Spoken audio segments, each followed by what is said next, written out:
Hello. आज के topic से कॉन्ट्रैक्ट के टाइप्स कितना है और क्या है कॉन्ट्रैक्ट्स। तो कॉन्ट्रैक्ट्स एक्चुअली दो पार्टी के बीच एक लीगल प्रोसीड्योर है। ये दो पार्टी होता है, ओनर एंड कॉन्ट्रैक्टर या क्लाइंट और कॉन्ट्रैक्टर। तो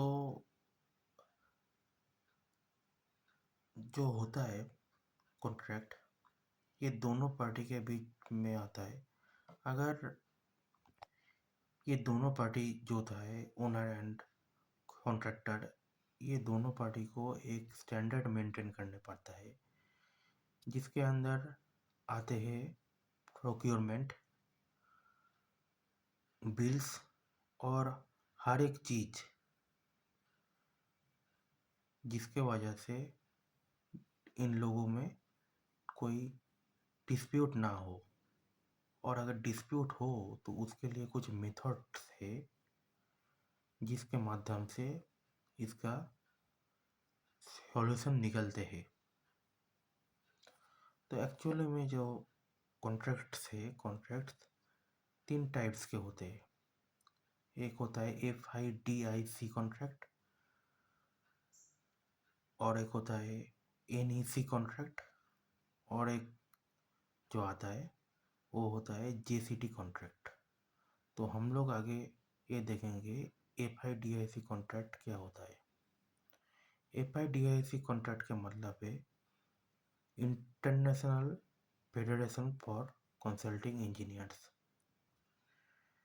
तो FIDIC कॉन्ट्रैक्ट में कुछ स्टैंडर्ड मेंटेन करने पड़ता है क्लाइंट और कॉन्ट्रैक्टर के बीच, जिसमें भी आता है प्रोक्योरमेंट मटेरियल और जो कॉन्ट्रैक्ट होता है उसका प्रोसीड्योर जो होता है वो आते हैं इसमें। तो इस FIDIC कॉन्ट्रैक्ट में हर एक के रूल्स एंड रिस्पॉन्सिबिलिटी मेंशन रहता है। जैसे कोई जो इस डिस्प्यूट होता है वो डिस्प्यूट कम हो। ये FIDIC जो होता है कॉन्ट्रैक्ट, इसमें 3 बुक आता है। ये होता है red book, yellow book and silver book. तो पहले हम लोग ये देखेंगे रेड बुक क्या होता है। तो रेड बुक जो होता है ये एम्प्लॉयर्स के लिए होता है। तो ये एम्प्लॉयर्स जो होता है, एम्प्लॉयर्स को एक्चुअली हम लोग बोलते हैं इधर में architect. Red book is a contract for building and engineers works design जो एम्प्लॉयर के माध्यम से होता है। इस बुक में पेमेंट, वेरिएशन एंड डिस्प्यूट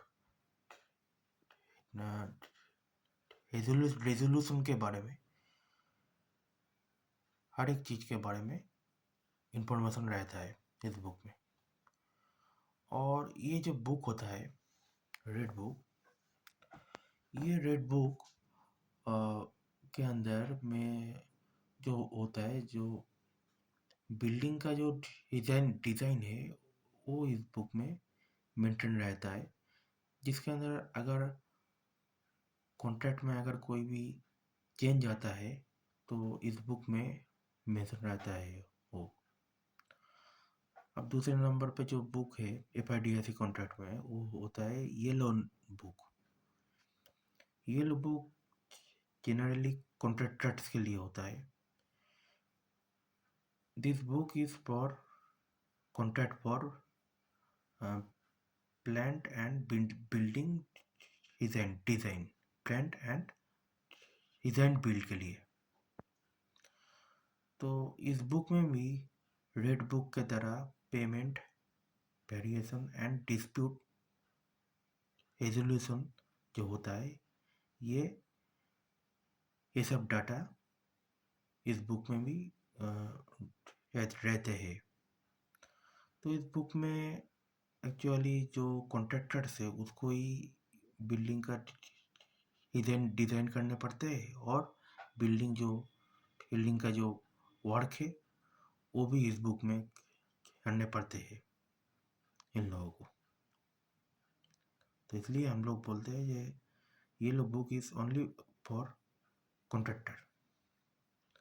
अब थर्ड नंबर पे जो बुक आता है FIDIC कॉन्ट्रैक्ट में, वो होता है सिल्वर बुक। सिल्वर बुक में the it is the contract for EPC project और टर्नकी प्रोजेक्ट।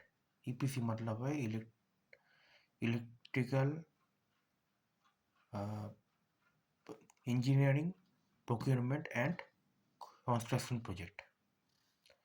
तो इस बुक में जो होता है उसका इंफॉर्मेशन रहता है, जो इक्विपमेंट और मटेरियल्स होता है वो किस काम में यूटिलाइज होगा या यूज़ होगा।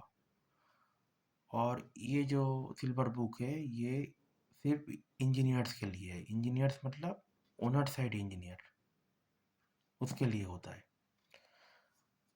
अब जो FIDIC कॉन्ट्रैक्ट के बाद जो सेकंड नंबर पे कॉन्ट्रैक्ट है वो NEC कॉन्ट्रैक्ट। NEC जो होता है उस कॉन्ट्रैक्ट का मीनिंग है न्यू इंजीनियरिंग कॉन्ट्रैक्ट। तो इस कॉन्ट्रैक्ट में कुछ क्लैरिटी और फ्लेक्सिबिलिटी मेंटेन करने पड़ते हैं, जैसे कि